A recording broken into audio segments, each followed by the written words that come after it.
Only 6% of Americans ever become millionaires in their entire lifetime. Before age 30, we're talking about less than 0.1% of the population. Yet every day I see another guru promising you can join this elite group by investing in index funds and cutting out your morning coffee. Here's the thing, these fake gurus won't tell you. The math doesn't work.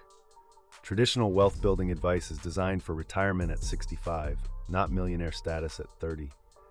But there is an unconventional path that actually works for a tiny percentage of people willing to sacrifice everything most 20-somethings take for granted.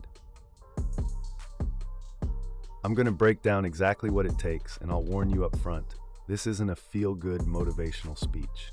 This is the brutal reality of extreme wealth accumulation. The psychological trap most people fall into. Before we get to the math, let's talk about why most people never even get close to this goal. The biggest barrier isn't money, it's psychology. Research shows that 46% of Gen Z feels stressed or anxious all or most of the time, with cost of living as their top concern. But here's the counterintuitive part. This constant financial anxiety actually prevents extreme wealth accumulation. When you're stressed about money, your brain defaults to short-term thinking. You focus on immediate relief instead of long-term strategy. The psychological barriers run deeper than stress.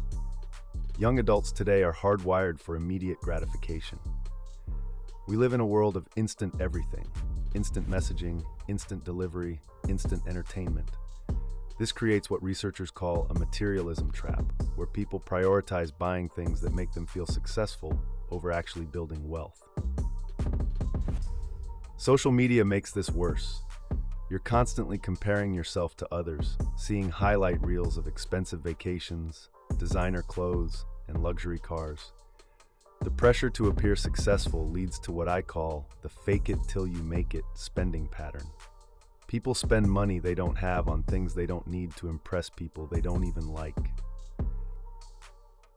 But here's where it gets really sneaky. Shame becomes part of the cycle. When you're struggling financially, there's a stigma attached. Society tells you it's your fault for not working hard enough or being smart enough. This shame drives people deeper into consumption patterns as a way to cope with the emotional pain. The research is clear. Young adults who grow up with financial stress develop risk-averse attitudes that persist into adulthood. They become so focused on avoiding financial pain that they never take the calculated risks necessary for extreme wealth accumulation. They choose safety over opportunity every single time. Speaking of mental roadblocks, there's another psychological trap that's even more dangerous: the get-rich-quick mindset. People want the result without understanding the process. They see stories of young tech billionaires and think there's some secret formula they're missing. But what they don't see are the years of 80-hour work weeks, the failed ventures, the personal relationships sacrificed along the way.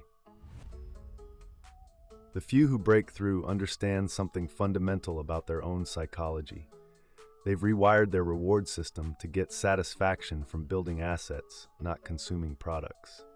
They've learned to delay gratification not for months, but for years. The brutal math behind millionaire status. Let me break down the math that most people refuse to face.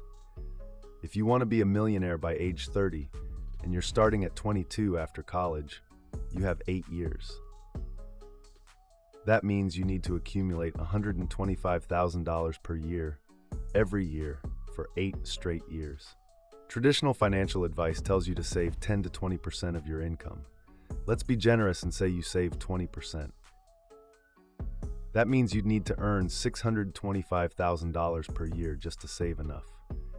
Show me a 22-year-old making over $500,000 annually in a traditional job. It doesn't exist.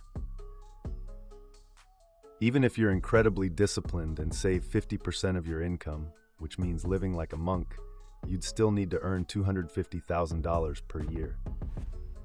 That's possible in some careers, but we're talking about the top 1% of earners, and even then, you're living on $125,000 while trying to build $1 million net worth. Here's what the research actually shows about people who achieve millionaire status before 30. The vast majority fall into three categories: extreme income generation, equity ownership, or inherited wealth. Let's be honest about that last one. If you're starting with family money, you're playing a completely different game. For everyone else, there are really only three wealth-building vehicles that work at this scale. First is extreme income generation. We're talking about sales roles with uncapped commission, specialized technical skills that command premium rates, or deal-making positions where you get paid based on the value you create. Second is equity ownership. This is why most millionaire before 30 stories involve business ownership or startup equity. When you own a piece of a company that grows rapidly, your wealth can multiply exponentially instead of linearly. Third is strategic leverage, using other people's money to amplify your returns. Real estate investors do this, but so do entrepreneurs who raise capital to scale their businesses. The research on tech founders is particularly revealing. Only 0.64% of startups receive venture capital funding, but these VC-backed companies account for 13% of employment and 15% of total revenue in their sectors. If you can get into this tiny percentage, the wealth creation potential is massive. But here's the part that should make you question everything. Even among VC-backed startups, about 30% still fail. And first-time founders have only an 18% success rate compared to 30% for those with prior experience. The math isn't just brutal, it's designed to eliminate most people. The case studies from my research show a clear pattern. Alexander Wang dropped out of MIT at 19 and founded Scale AI, reaching billionaire status before 25. Lucy Guo became the youngest self-made female billionaire in tech at 30. The DoorDash founders turned a Stanford class project into billions in wealth. What do they all have in common? They combined extreme income potential with equity ownership and strategic risk-taking during the exact window when they could afford to fail and recover. The unconventional playbook for the few. So if you understand the math, here's the unconventional playbook that actually works. But I need to be clear up front, this requires sacrificing what most people consider a normal 20s experience. The first pillar is extreme income generation through high-leverage skills. I'm not talking about getting a raise at your corporate job. I'm talking about skills that directly correlate to value creation. Sales where you can make six figures in commission, coding skills that let you build and sell software, or deal-making abilities where you get paid based on the size of transactions you facilitate. The research shows something called technifying. Startups that combine venture capital with advanced technology adoption are 4 times more likely to succeed. If you can master AI, automation, or emerging tech, you're not just learning skills, you're positioning yourself at the intersection of massive market trends. But here's where most people get it wrong. They think they can do this alone. Solo founders have an 18% success rate. Teams with 2 complementary founders see 30% more investment and 3 times the customer growth rate. The data is clear. If you're serious about this path, you need to find someone whose skills complement yours perfectly. The second pillar is equity ownership. This is non-negotiable. You cannot become a millionaire before 30 working for someone else's dream. You need to own a piece of something that can scale exponentially. That might mean starting a company, joining an early-stage startup with meaningful equity, or creating intellectual property that generates ongoing royalties. Lucy Guo didn't just work at Scale AI, she co-founded it. The DoorDash team didn't just have good jobs, they owned the company they built. This isn't about being an employee with stock options. This is about having ownership stakes large enough to create life-changing wealth. The third pillar is strategic risk-taking when you're young enough to recover from failures. Your 20s are your risk-taking decade. You likely don't have a mortgage, kids, or major financial obligations. This is when you can afford to bet everything on a high upside opportunity. But not all risks are created equal. The successful cases I studied show a pattern of calculated risks, not reckless gambling. They identified massive market opportunities, like the shift to mobile, the rise of AI, or changes in consumer behavior, and positioned themselves to capture value from those trends. Market timing matters more than most people realize. The entrepreneurs who became millionaires before 30 weren't just building good businesses, they were riding macro trends.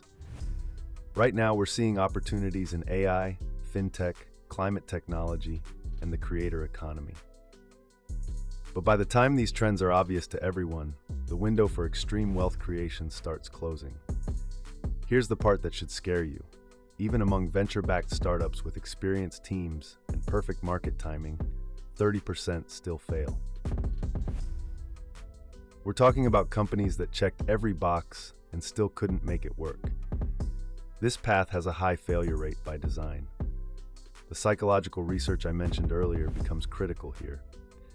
The people who succeed at this level have rewired their relationship with failure. They don't see failed ventures as personal failures. They see them as expensive education that increases their odds of success next time. Let me be brutally honest about what this path actually requires. You're not going to have a normal social life in your 20s. While your friends are traveling, dating casually, and figuring themselves out, you'll be working 80-hour weeks building something that might fail spectacularly. The key takeaway is this: becoming a millionaire before 30 isn't about traditional saving or investing. It's about extreme income generation combined with equity ownership in something that can scale rapidly. Everything else is just noise. If you found value in this breakdown of what actually works versus what sounds good, hit that subscribe button. I'm going to keep exposing the difference between wealth-building myths and mathematical reality. Next week, I'm showing you the hidden costs of venture capital funding that most entrepreneurs don't discover until it's too late. The terms that can cost you millions even when your startup succeeds.